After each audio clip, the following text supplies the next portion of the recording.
The gunshot echoed through Circleville, Utah, sending Sarah James diving behind the mercantile's wooden barrels, her heart pounding against her ribcage like a wild Mustang.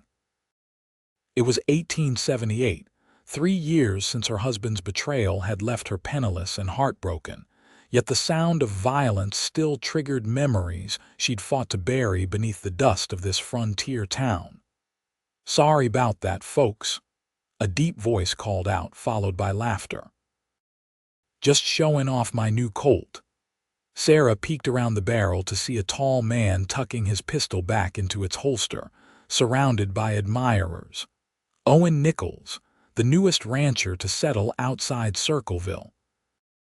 Everyone called him the most eligible bachelor in Sevier County, but to Sarah, he was just another man with a gun and a smile that promised things he'd never deliver. "You all right there, madam?" Sarah jumped at the voice behind her. It was Owen himself, his shadow falling across her face, concern etched in his features. She hadn't even noticed him approach. "I'm fine," she replied curtly, gathering her scattered packages. "Just dropped my things." His eyes, the color of a summer sky, studied her face. "Let me help you with those." "No need," Sarah snapped, clutching her parcels to her chest. "I managed just fine on my own." The smile he offered in response held no mockery, only a gentle understanding that unsettled her more than any arrogance would have. "I don't doubt that for a second, miss." "Mrs. James, Sarah James." The title felt bitter on her tongue. Her marriage had been over for years, but here in the West, a widow commanded more respect than a divorcee, and technically she was neither just abandoned. "Owen Nichols," he replied with a slight tip of his hat. "I run the Double Circle Ranch north of town."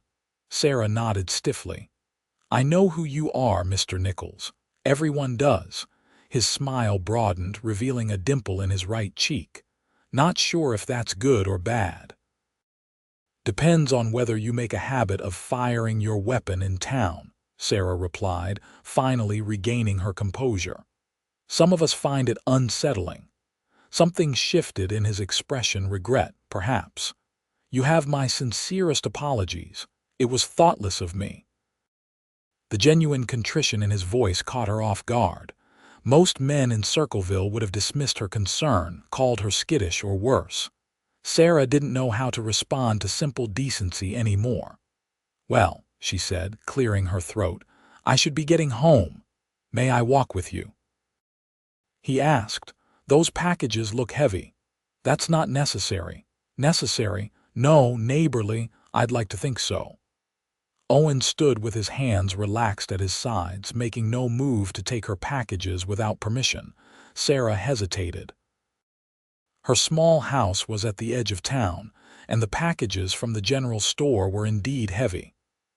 Pride warred with practicality. "Just to the edge of Main Street," she conceded reluctantly. Owen nodded, accepting her boundary without comment. When she allowed him to take some of her packages, his hands carefully avoided touching hers. They walked in silence for several paces before he spoke. "I've seen you at church on Sundays. You play the piano beautifully." Sarah felt heat rise to her cheeks. Music had been her salvation when words failed her. "Thank you. Have you lived in Circleville long?" "3 years." She didn't elaborate. Owen seemed to sense her reluctance. "I've been here 6 months, still getting used to the way the light hits the mountains. Never seen anything like it." Despite herself, Sarah followed his gaze toward the Tushar Mountains, their peaks painted gold in the late afternoon sun. "It is beautiful here. Different from where you're from." "Yes," she volunteered, nothing more. They reached the corner where Main Street gave way to a dirt path leading to the scattered houses on the outskirts of town. Sarah stopped and held out her hands for her packages. "This is far enough, Mr. Nichols. Thank you for your assistance." Instead of immediately handing over her things, Owen stood there, studying her face with an intensity that made her uncomfortable. "Mrs. James, I'm hosting a barn raising this Saturday at my ranch. The whole town's invited. There'll be food, music." He paused. "I'd be honored if you'd attend." Sarah stiffened. "I don't socialize much, Mr. Nichols." "All the more reason to come," he said gently. "Everyone needs neighbors, Mrs. James, even the ones who think they don't." Before she could formulate a properly dismissive response, he carefully transferred her packages back into her arms. "No pressure," he added, stepping back. "But there'll be apple pie. Mrs. Henderson is bringing her blue ribbon recipe." Sarah almost smiled at the transparent bribe. Almost. "Good day, Mr. Nichols. Good day, Mrs. James." She could feel his eyes on her back as she walked away, and something about his patient gaze made her steps quicken. Owen Nichols seemed different from other men she'd encountered in Circleville, perhaps in her entire life. And different was dangerous. Different made you hope. And hope was something Sarah James had locked away 3 years ago, buried it as surely as if she'd put it 6 feet under the Utah soil. The small house at the end of the lane was hardly impressive, but it was hers, the only thing that truly was. Sarah had purchased it with the money she'd earned teaching piano to the children of Circleville's more prosperous families. It wasn't much, but it represented freedom, independence, safety. Inside, she placed her packages on the table and sank into her single comfortable chair, exhaustion sweeping over her. The encounter with Owen Nichols had left her strangely unsettled. His easy smile, his respectful manner, they reminded her of Daniel in the beginning, before the drinking started. Before the lies. Before he'd gambled away their savings and disappeared with the daughter of a traveling salesman, leaving Sarah with nothing but debts and broken promises. "Never again," she whispered to the empty room. As twilight descended over Circleville, Sarah lit her lamp and began to prepare a simple supper. Through the open window came the distant sound of a fiddle playing at the saloon. The melody carried on the night air, speaking of loneliness and yearning. Sarah hummed along despite herself, her fingers moving in practiced patterns against the worn tablecloth, playing phantom keys. She would not attend Owen Nichols' barn raising. She would not risk her hard-won peace for blue ribbon apple pie or the warmth in a stranger's eyes. Some wounds cut too deep to risk a second injury. But as she readied herself for bed, Sarah found herself wondering what color the new barn would be, and whether Owen Nichols could truly dance as well as Mabel from the general store claimed. Foolish thoughts, she told herself firmly. Dangerous ones. She extinguished her lamp and lay in darkness, forcing her mind to stillness. Sleep came eventually, but her dreams were filled with the sound of gunshots and a pair of summer sky eyes that seemed to see right through the walls she'd built around her heart. The days leading up to Saturday passed with excruciating slowness. Sarah found herself distracted during her piano lessons, missing notes she could normally play blindfolded. The Prescott twins, her youngest students, exchanged knowing glances when she instructed them to play the same passage for the 3rd time. "Miss Sarah, are you going to Mr. Nichols' barn raising?" 8-year-old Emma Prescott asked, her small fingers poised over the keys. "I haven't decided," Sarah answered, surprising herself with the honesty of her response. "Mama says everyone's going," Emma continued. "She says Mr. Nichols has the finest horses in the territory and the handsomest face to match." "Emma," her twin brother Ethan protested. "Who cares about his face? It's the horses that matter." Sarah suppressed a smile. "Less gossip and more practice, please, from the beginning." As the children played, Sarah's mind wandered to Owen Nichols again. She'd managed to avoid him since their encounter outside the mercantile, but Circleville was too small for that strategy to work indefinitely. Eventually, they would cross paths again at church, at the general store, on the dusty streets that connected the scattered buildings of their frontier town. Perhaps it would be better to face him in a crowd, where the weight of his attention would be distributed among many. Perhaps attending the barn raising was the sensible thing to do. "Miss Sarah," Emma's voice broke into her thoughts, "you're doing it again." Sarah blinked, focusing on her young student. "Doing what, dear?" "Staring off into space with that funny look on your face," Emma replied. "Like you're trying to solve a really hard arithmetic problem." Out of the mouths of babes, Sarah thought ruefully. "Let's try once more, and this time I promise to pay attention."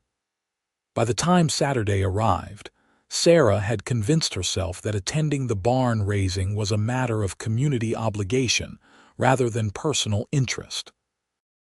Circleville survived because its inhabitants supported one another through the harsh realities of frontier life. If she intended to remain here, certain social duties couldn't be avoided indefinitely. She wore her second-best dress, a deep blue cotton with modest lace at the collar and cuffs.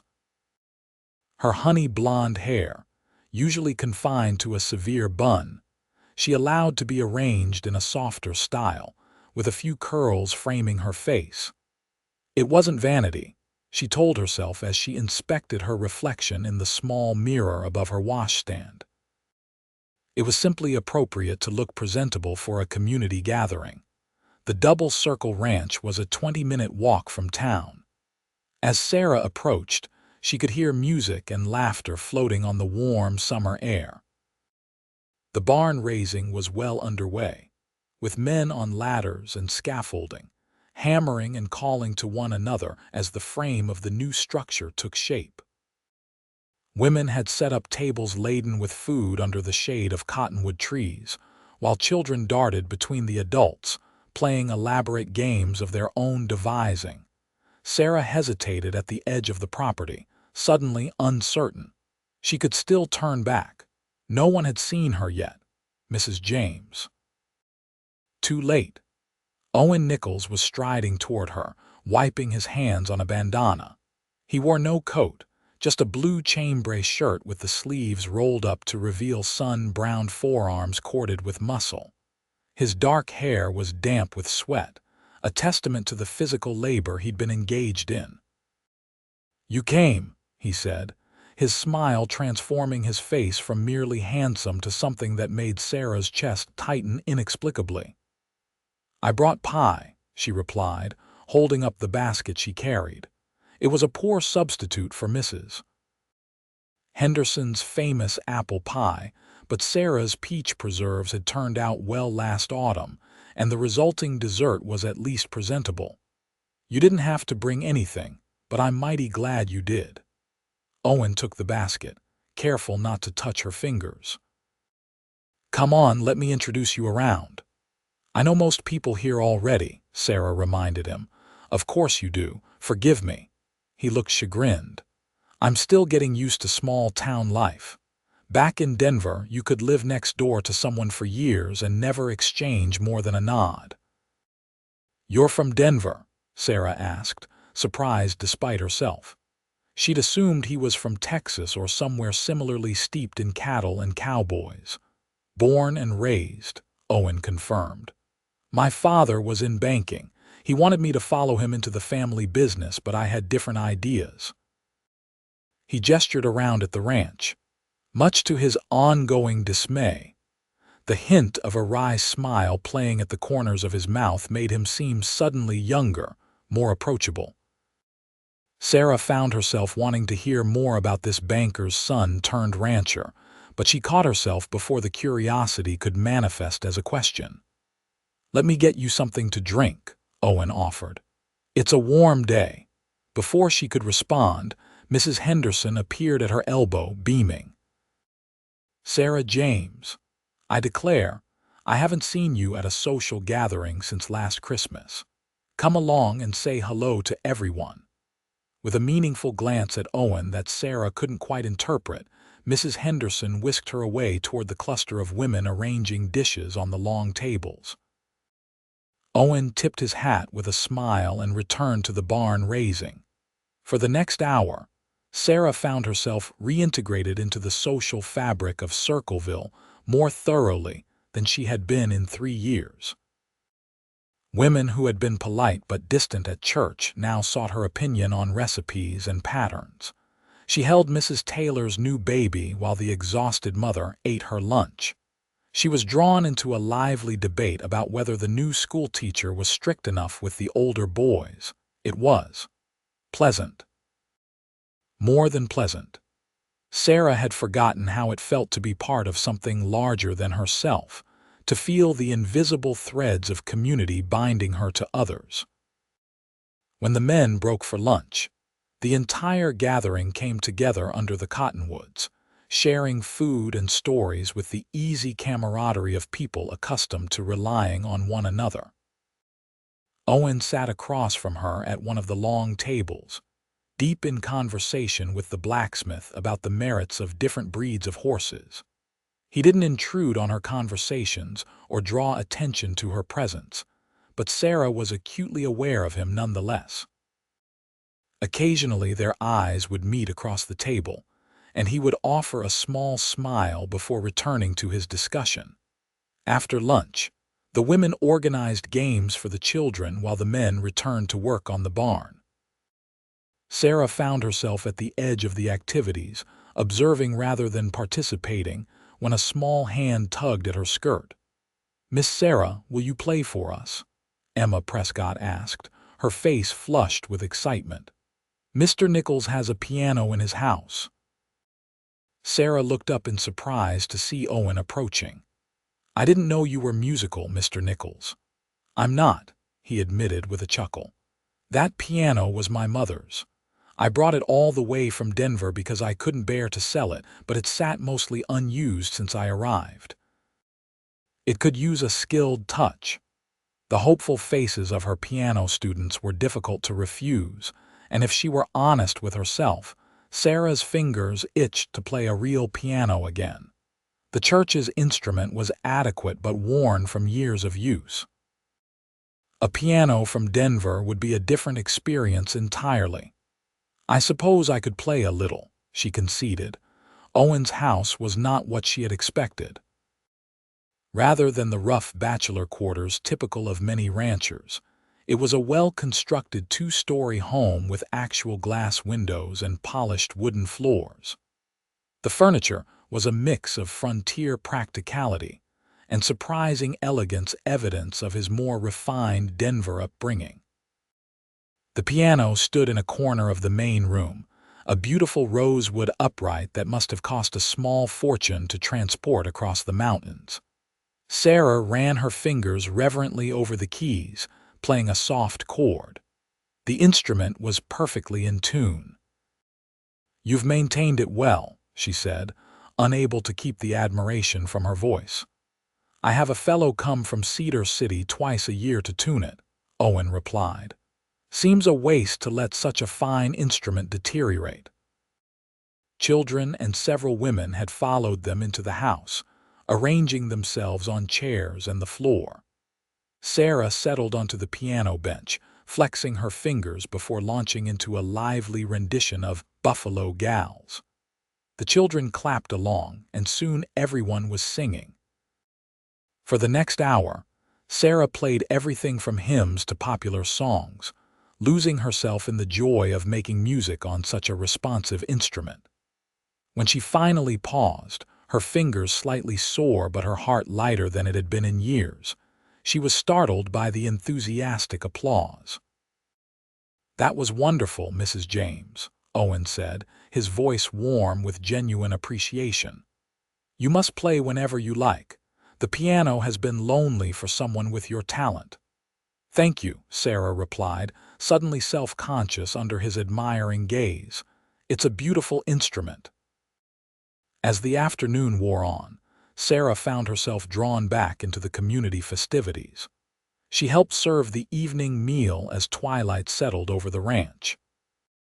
The barn's frame was complete, an impressive accomplishment for a single day's work, and the men congratulated each other with backslaps and handshakes. Lanterns were lit as darkness fell, casting golden pools of light across the yard. Someone produced a fiddle, and impromptu dancing began on a flattened area near the new barn. Sarah watched from the sidelines, tapping her foot to the lively tune. "May I have this dance, Mrs. James?" Owen stood before her, hand extended, his expression hopeful but prepared for rejection. The fiddle had shifted to a slower waltz, and couples were forming on the makeshift dance floor. "I don't dance anymore," Sarah said automatically. The last time she had danced had been with Daniel before everything fell apart. Owen nodded, accepting her refusal without question. "Then may I just sit with you for a moment? I've been on my feet since dawn." Before she could respond, he settled onto the bench beside her, leaving a respectful distance between them. For several minutes, they watched the dancers in companionable silence. "Your ranch is impressive," Sarah said finally, feeling oddly compelled to break the quiet between them. "You've accomplished a lot in 6 months. Thank you. It's been hard work, but worth every blister and backache." Owen's profile in the lantern light was strong and clean-cut. "I've wanted something like this since I was a boy, reading dime novels about the West while my father lectured me about compound interest." The image of a young Owen, dreaming of wide open spaces while trapped in a banker's world, brought an unexpected smile to Sarah's lips. "And does the reality match those dime novels? It's better," he said, turning to face her, "and harder, and more beautiful." Something in the way he looked at her suggested he wasn't talking entirely about ranching. Sarah felt heat rise to her cheeks and looked away. "It's getting late. I should be heading back to town." "Let me drive you," Owen offered, rising to his feet. "It's too dark to walk alone." "I couldn't impose. It's no imposition," he insisted gently. "Please, Mrs. James, it would ease my mind to know you got home safely." The sincerity in his voice silenced her objections. Sarah nodded her agreement, and Owen left to prepare a buggy. While he was gone, Mrs. Henderson materialized at Sarah's side, her expression knowing. "He's a good man, that Owen Nichols," the older woman said without preamble. "Not like some we've known." Sarah stiffened. Everyone in Circleville knew something of her history with Daniel, though the full extent of his betrayal remained her private shame. "I'm not looking for any man, good or otherwise, Mrs. Henderson." The older woman patted her hand. "Of course not, dear. But sometimes they find us anyway." Before Sarah could formulate a suitable response, Owen returned with a smart-looking buggy pulled by a handsome bay horse. He helped Sarah up with careful hands that released her the moment she was settled on the seat. The ride back to town was quiet but not uncomfortable.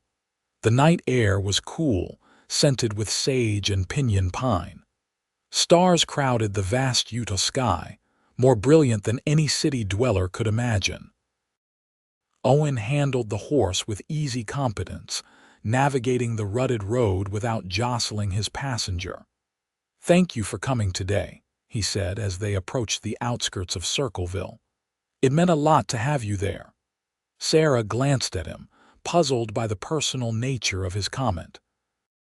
"I'm sure you had plenty of guests without me."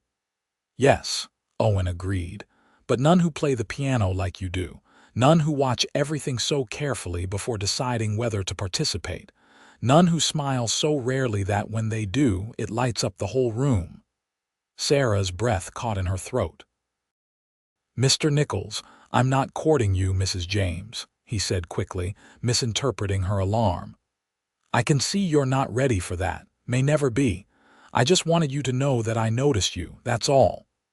The simple honesty of his words left her speechless. They completed the journey to her small house in silence. Owen pulled the buggy to a stop and quickly came around to help her down. "Thank you for the ride," Sarah said formally, retreating behind the safety of politeness. Owen nodded, respecting the distance she was putting between them.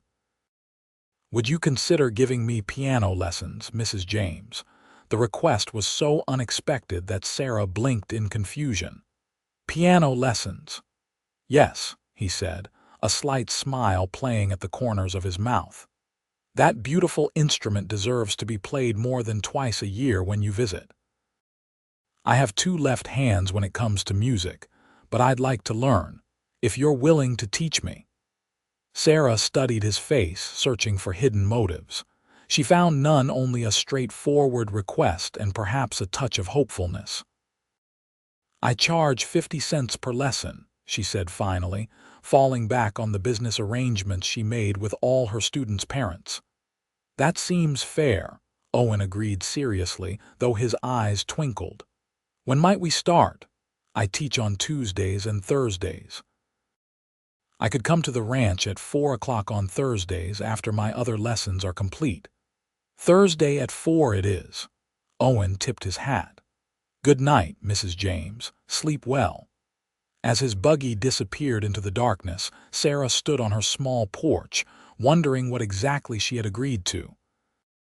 Piano lessons seemed innocent enough, but something in Owen Nichols' steady gaze told her that his interest went beyond learning scales and arpeggios. She should cancel before Thursday arrived. Make up an excuse. Protect the careful isolation she had constructed. But as she readied herself for bed that night, Sarah found herself humming the waltz that had played as Owen asked her to dance. Her fingers moved in remembered patterns over imaginary keys, and for the first time in years, she fell asleep with a melody in her heart rather than silence. The first piano lesson was awkward. Sarah arrived at the Double Circle Ranch precisely at 4 o'clock on Thursday, her teaching materials tucked under her arm, determined to maintain a strictly professional relationship.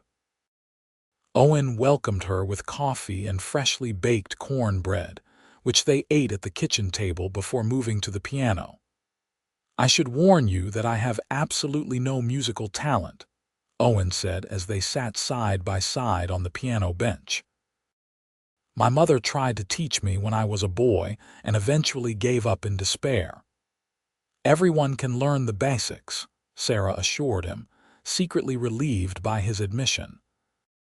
A truly talented student might have required her to demonstrate more complicated pieces, to play with the kind of emotional abandon she had once been capable of. She wasn't ready to reveal that much of herself. Owen proved to be a dedicated, if somewhat clumsy student. His large, work-roughened hands struggled with the delicate precision required for the simple exercises Sarah assigned him, but he approached the challenge with good-humored persistence. "I believe these fingers were made for roping calves, not playing Mozart," he chuckled after a particularly mangled attempt at a C major scale. "Mozart came later," Sarah said, allowing herself a small smile. "Let's Master Mary had a little lamb first." By the end of the hour, Owen could play the simple children's tune with only minor mistakes. His triumph was so genuine, his pleasure in the small accomplishment so evident, that Sarah couldn't help but respond to his enthusiasm. "You're a good teacher, Mrs. James," he said as he walked her to her buggy. He had insisted on lending her a horse and buggy for the return journey to town, despite her protests that she could walk. "I've learned more in 1 hour with you than in a year of childhood lessons." "You're a motivated student," she replied, accepting his hand to climb into the buggy. Owen held the contact a moment longer than necessary, his blue eyes serious. "Same time next week," Sarah nodded, suddenly unable to find her voice. As she drove back to town, she told herself that the warm feeling in her chest was simply satisfaction in a lesson well taught. Nothing more. The weeks passed, and Thursday piano lessons became a fixed part of Sarah's routine. Owen's playing improved slowly but steadily, and their initial awkwardness gave way to a comfortable rhythm. He would greet her with coffee and some small treat: cornbread, molasses cookies, or slices of apple dusted with cinnamon. They would talk briefly about their week, before moving to the piano for the lesson itself. As autumn painted the Utah landscape in golds and russets, Sarah found herself looking forward to Thursdays with an anticipation that both alarmed and exhilarated her. Owen never pushed for more than she was willing to give, never mentioned the growing warmth between them, but his eyes followed her with undisguised admiration that became increasingly difficult to ignore. One Thursday in late October, Sarah arrived at the double circle to find Owen waiting on the porch, his expression troubled. "I'm afraid I need to cancel our lesson today," he said as he helped her down from the buggy. "One of my hands was thrown from his horse this morning. Dr. Sullivan is with him now, but it doesn't look good, broken ribs and maybe internal bleeding." "I'm so sorry," Sarah said, genuinely concerned. "Is there anything I can do to help?" Owen ran a hand through his hair, a gesture she had come to recognize as a sign of stress. "Actually, if you wouldn't mind staying, I could use another pair of hands. Doc Sullivan asked for hot water and clean bandages, and I'm trying to keep the other hands organized while they finish the fall roundup." Without hesitation, Sarah removed her shawl and rolled up her sleeves. "Show me to your kitchen." For the next several hours, Sarah worked alongside Owen, boiling water, preparing bandages, and eventually helping Dr. Sullivan tend to the injured ranch hand, a young man named Miguel who bore his pain with stoic dignity. Her experience nursing Daniel through various alcohol-induced illnesses proved unexpectedly useful, and Dr. Sullivan commented more than once on her steady hands and calm efficiency. By the time Miguel was resting as comfortably as his injuries allowed, night had fallen. Owen insisted on driving Sarah back to town himself, despite her protests that he was needed at the ranch. "Miguel is sleeping, Doc Sullivan is staying the night, and my foreman has everything under control," Owen said firmly as he harnessed a horse to the buggy. "I'm not letting you drive alone in the dark." The night was clear but cold, with the first hint of winter in the air. Owen tucked a warm blanket around Sarah's lap before climbing up beside her. The closeness of the buggy seat seemed more intimate in the darkness, and Sarah was acutely aware of his solid presence beside her. "Thank you for your help today," Owen said after they had traveled some distance in silence. "You were remarkable." "I only did what anyone would do," Sarah demurred. "No," Owen's voice was serious in the darkness. "Not everyone would have stayed. Not everyone would have known what to do. Not everyone would have spoken so kindly to Miguel in his pain." He paused. "You're an extraordinary woman, Sarah James." It was the first time he had used her given name, and the sound of it in his deep voice sent an unexpected shiver through her that had nothing to do with the cold night air. "You don't know me," she said, the words coming out more sharply than she intended. "I know what I've seen," Owen replied steadily. "I know you're kind but cautious, strong but wounded, beautiful but unaware of your beauty." Sarah's heart hammered in her chest. "Please don't." Owen fell silent immediately, respecting her request. The rest of the journey passed without conversation, but the quiet between them throbbed with unspoken words. When they reached her house, Owen helped her down from the buggy, his hands careful and impersonal. "I understand if you'd prefer to discontinue our lessons," he said formally. Sarah looked up at him, at the resignation in his face, and something inside her rebelled against the walls she had built so carefully. "No," she heard herself say. "I'd like to continue, if you still want to learn." The smile that transformed his features was like sunrise breaking over the mountains. "I do, very much." "Then I'll see you next Thursday, Mr. Nichols." "Owen," he said softly. "Please call me Owen." Sarah hesitated, then nodded slightly. "Good night, Owen." "Good night, Sarah." As his buggy disappeared into the darkness, Sarah pressed a hand to her chest, feeling her heartbeat gradually slow. It had been so long since she had allowed anyone close enough to matter, so long since she had permitted herself to care about what happened to another person. It was frightening, dangerous.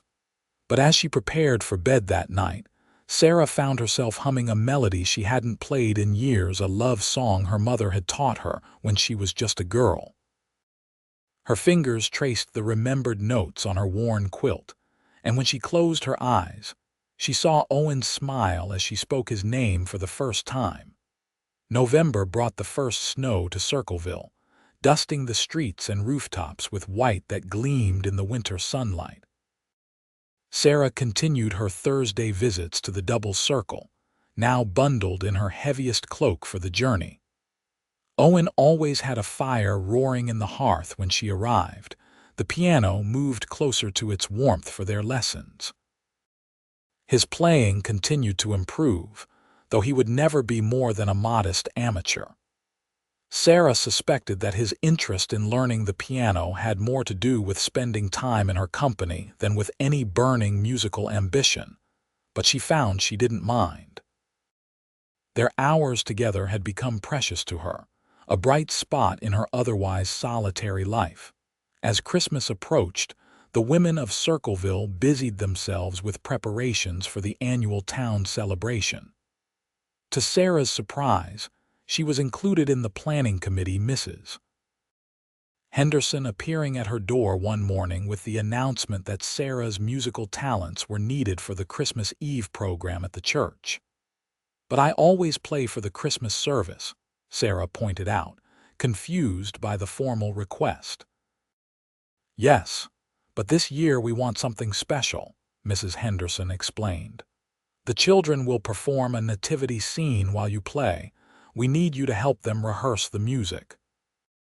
It was on the tip of Sarah's tongue to refuse. Such involvement would mean hours of rehearsals, interactions with parents, a level of community engagement she had carefully avoided for years. But the expectant look on Mrs. Henderson's face, and the thought that perhaps it was time to step back into the world more fully, stilled her objection. "I'd be happy to help," she said instead. The decision meant that for the next few weeks, Sarah's days were filled with rehearsals and preparations. The change in her routine was both exhausting and exhilarating. Children came to her house for music practice.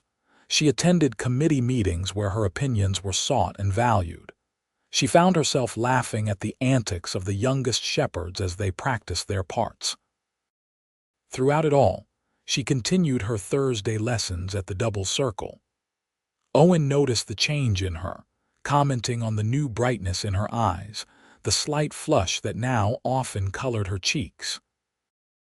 "Community suits you," he observed during one lesson, after she had recounted a particularly amusing incident involving the innkeeper's son and a wayward sheep costume. "Perhaps it does," Sarah admitted, surprised by the realization.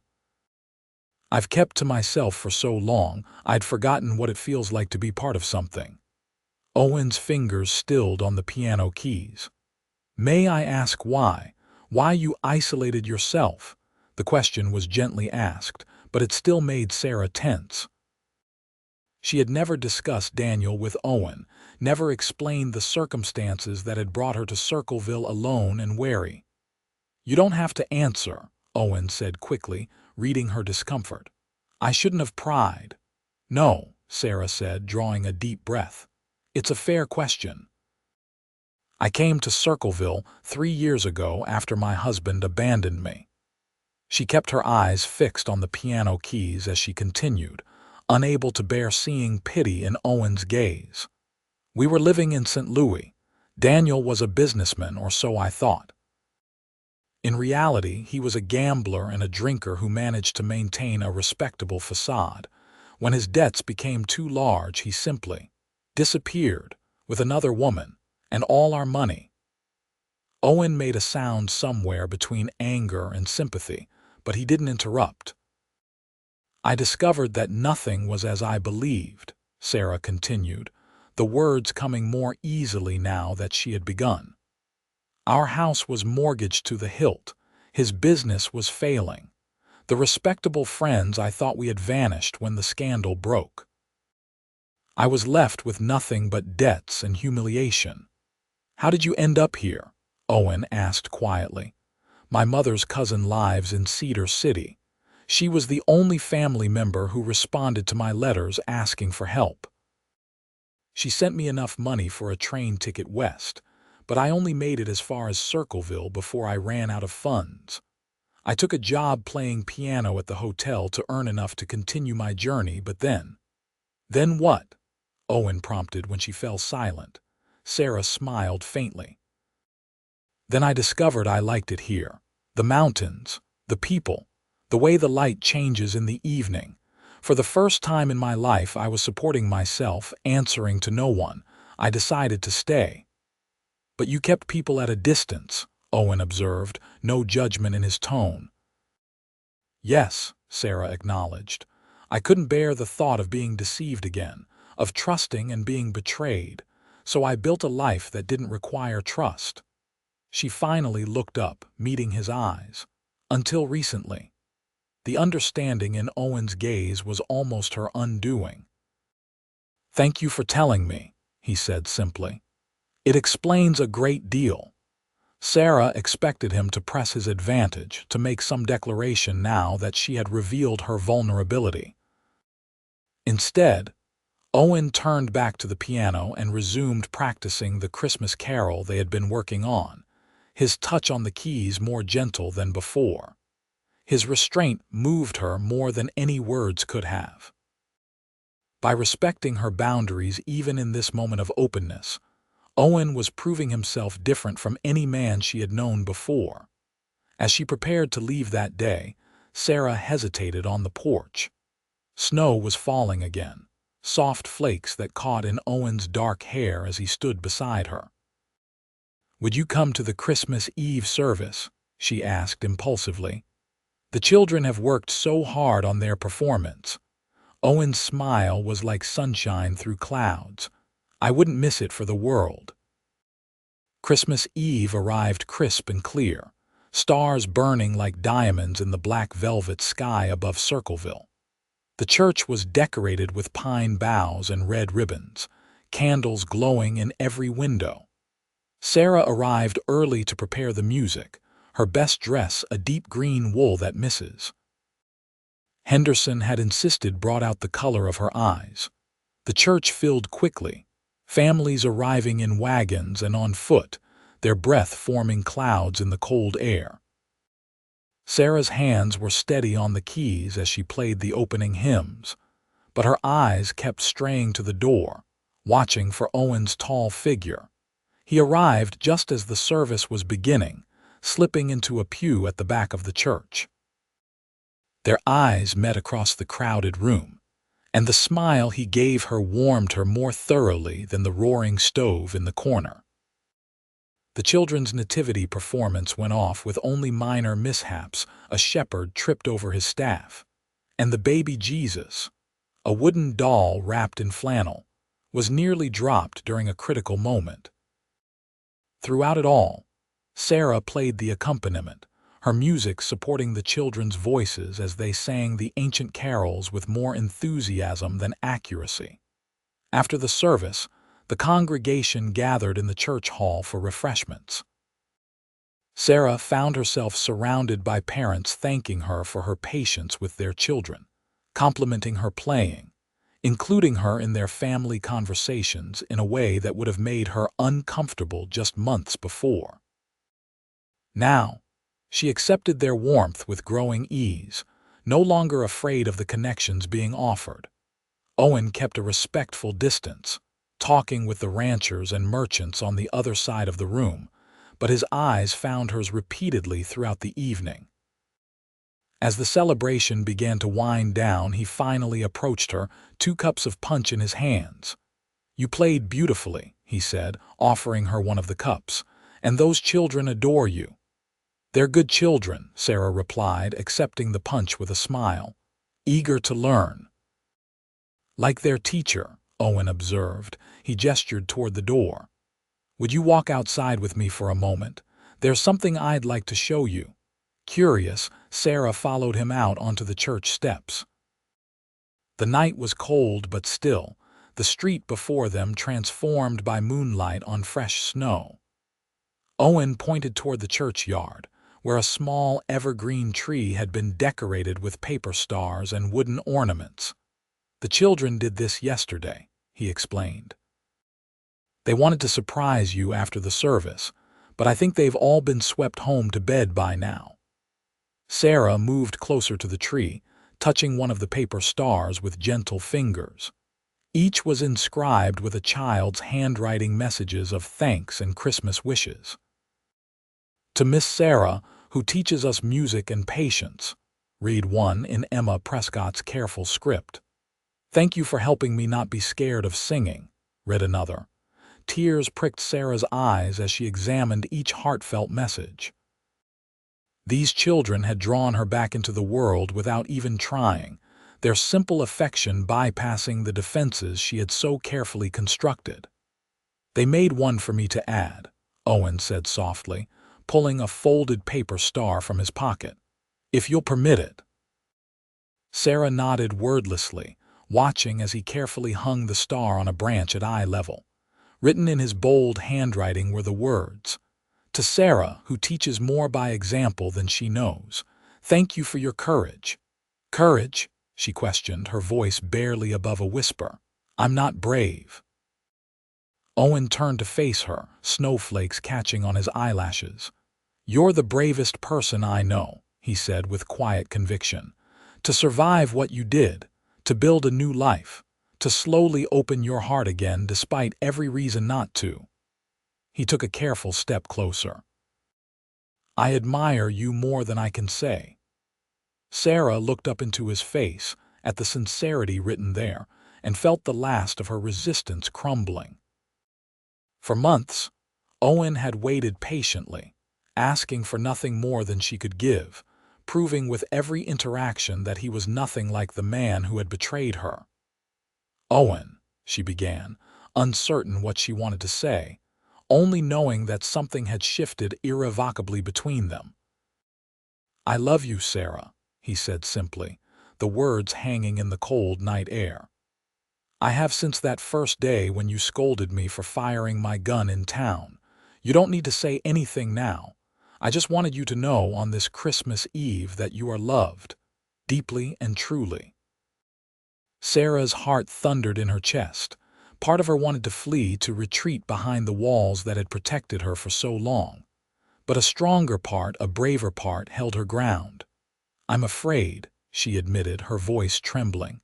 "Not of you, of this feeling, of hoping again."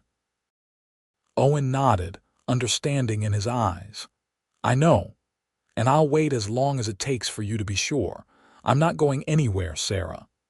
Impulsively, she reached out and touched his cheek, the first time she had initiated contact between them. His skin was cold from the winter air, but his eyes warmed at her touch. "Merry Christmas, Owen," she whispered. "Merry Christmas, Sarah." They walked back into the church hall side by side, not touching but somehow more connected than before. Something precious and fragile had been acknowledged between them, not yet fully embraced, but no longer denied. As winter settled over Circleville, Sarah found herself drawn more deeply into the life of the community. Her piano students increased in number, and she was asked to play for Sunday services regularly rather than occasionally. Women who had once merely nodded to her on the street now stopped to chat, or invited her to quilting circles and social gatherings.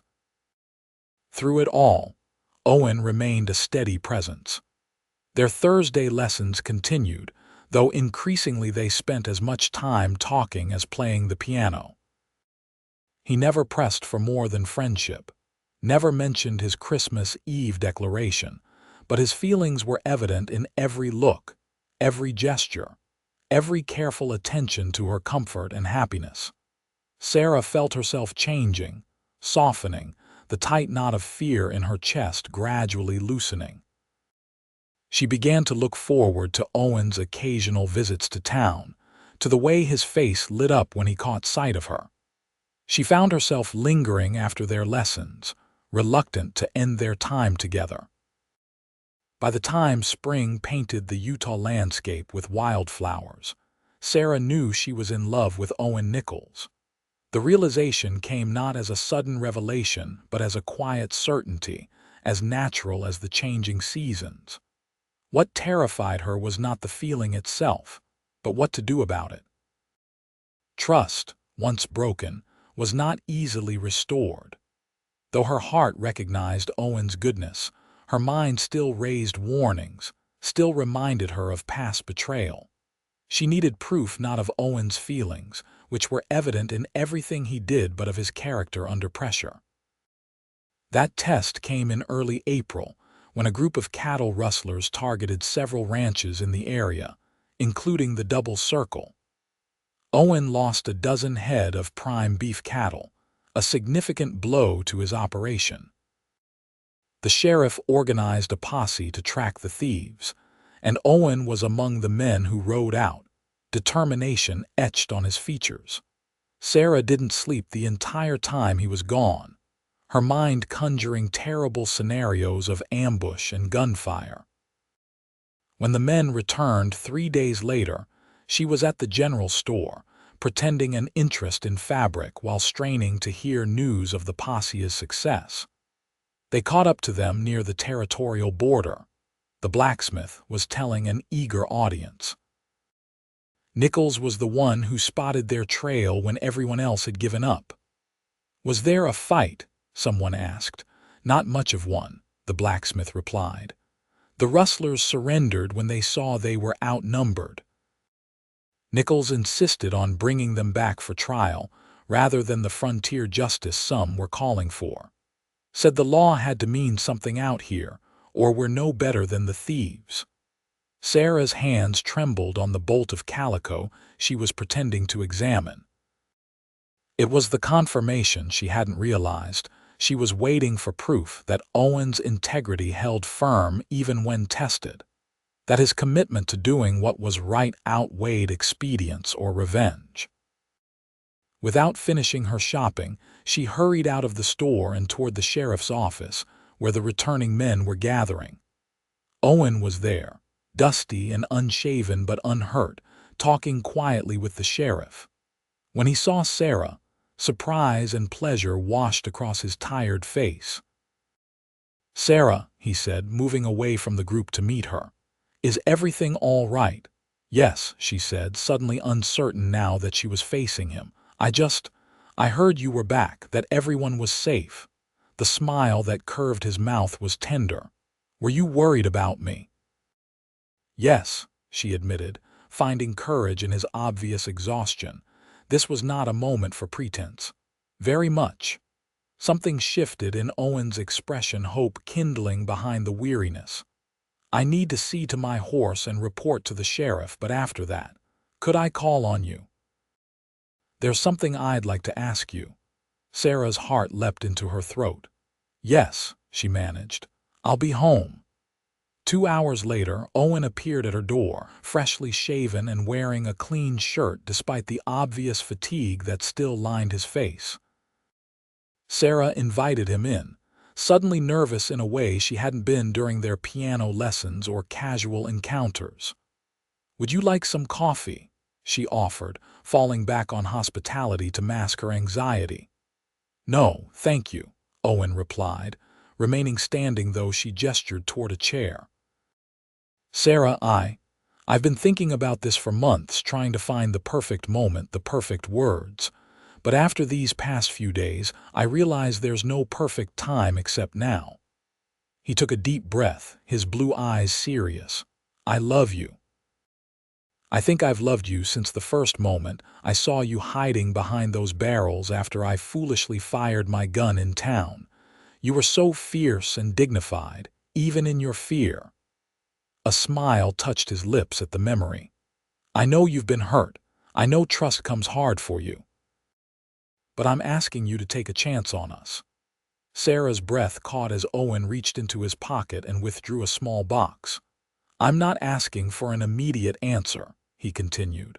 "I'm prepared to wait as long as you need, but I wanted you to have this as a promise of my intentions." He opened the box to reveal a simple gold band set with a small but perfect diamond. "It was my grandmother's," he explained. "I sent for it months ago, but it only arrived last week." Sarah stared at the ring, her heart pounding so loudly she was certain Owen must hear it. Everything she had feared, everything she had longed for, crystallized in this moment of decision. "When I heard you were chasing the rustlers," she said, her voice barely above a whisper, "I couldn't breathe for fear of losing you. And I realized that somewhere along the way, without intending to, I had given you my heart." She looked up, meeting his gaze. "I love you, Owen. I think I have for a very long time." The hope that blazed in his eyes nearly undid her. "Does that mean—" "Yes," Sarah said, surprising herself with the steadiness of her voice. "Yes, I will marry you." Owen crossed the space between them in 2 strides, gathering her into his arms with a care that belied his eagerness. "May I kiss you, Sarah?" he asked, his voice rough with emotion. In answer, she rose on tiptoe and pressed her lips to his. The kiss was gentle at first, then deepened as Owen's arms tightened around her. All the months of growing affection, of cautious advances and careful retreats, culminated in this moment of surrender that felt, paradoxically, like coming home. When they finally parted, Owen rested his forehead against hers, his breathing unsteady. "I promise you, Sarah James, that I will spend every day of my life proving worthy of your trust." "You already have," she whispered, understanding finally that love wasn't about the absence of fear, but about the courage to risk despite it. The news of their engagement spread through Circleville like wildfire. Mrs. Henderson took credit for her matchmaking, though both Sarah and Owen insisted their coming together had been entirely their own doing. The women of the town immediately began planning the wedding, proposing dates and arrangements with an enthusiasm that left Sarah breathless. "They've been waiting years for something like this to celebrate," Owen teased as they sat on her porch one evening, watching the sunset paint the mountains gold. "Let them enjoy it." "I always thought I'd have a quiet wedding," Sarah mused, her hand resting comfortably in his. The weight of his grandmother's ring on her finger had quickly become familiar, a tangible reminder of promises made and kept. "We still can, if that's what you want," Owen assured her. "We could ride to Cedar City tomorrow and find a justice of the peace." Sarah considered the offer for a moment, then shook her head. "No, I've been hiding from life for too long. I want to celebrate with the people who have become my friends, our friends." The smile Owen gave her was worth any amount of wedding planning chaos. "Whatever makes you happy, my love." They were married on a perfect June day, the church filled to overflowing with well-wishers. Sarah wore a gown of ivory silk that Mrs. Henderson and the other women had helped her make, her honey blonde hair adorned with wildflowers gathered that morning. Owen, standing at the altar in a new black suit, looked at her with such adoration as she walked down the aisle that tears sprang to her eyes. The vows they exchanged were traditional but spoken with deep personal meaning. When the minister pronounced them husband and wife, and Owen's lips met hers in a tender kiss, Sarah felt the last shadows of her past finally lift. This was a new beginning, built on a foundation of patience, respect, and hard-won trust. The celebration afterward lasted well into the evening, with dancing and feasting under lantern light in the town square. Owen proved to be an excellent dancer, guiding Sarah through waltzes and reels with the same careful attention he brought to everything concerning her. "Are you happy, Mrs. Nichols?" he asked as they took a moment's rest from the dancing, his arm around her waist. Sarah looked up at him, at the face that had become dearer to her than any other, and felt a surge of joy so intense it nearly overwhelmed her. "Completely," she whispered, rising on tiptoe to kiss him, heedless of the approving murmurs from those around them. Later that night, as Owen drove her no longer to her small house but to their home at the Double Circle Ranch, Sarah rested her head against his shoulder, content in a way she had never imagined possible. "What are you thinking?" Owen asked, pressing a kiss to her temple. Sarah smiled in the darkness. "That sometimes the things we fear most are the very things that save us." Owen's arm tightened around her, and sometimes patience is rewarded beyond all expectation. As the ranch house came into view, windows glowing with welcoming light, Sarah felt a sense of rightness settle over her. The journey had been long and often painful, but it had led her here to this man, this place, this moment of perfect belonging. Owen helped her down from the buggy and with a laugh of pure joy swept her into his arms to carry her across the threshold. "Welcome home, Mrs. Nichols," he whispered against her hair. "Home," Sarah echoed, the word filled with promise.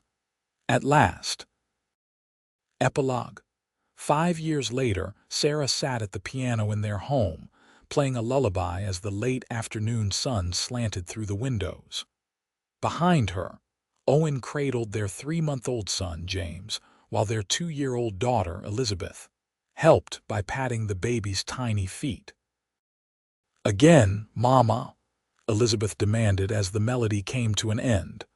"Play again," Sarah laughed, turning on the piano bench to face her family. "One more time, then we need to start supper. Grandma Henderson is coming to visit tonight."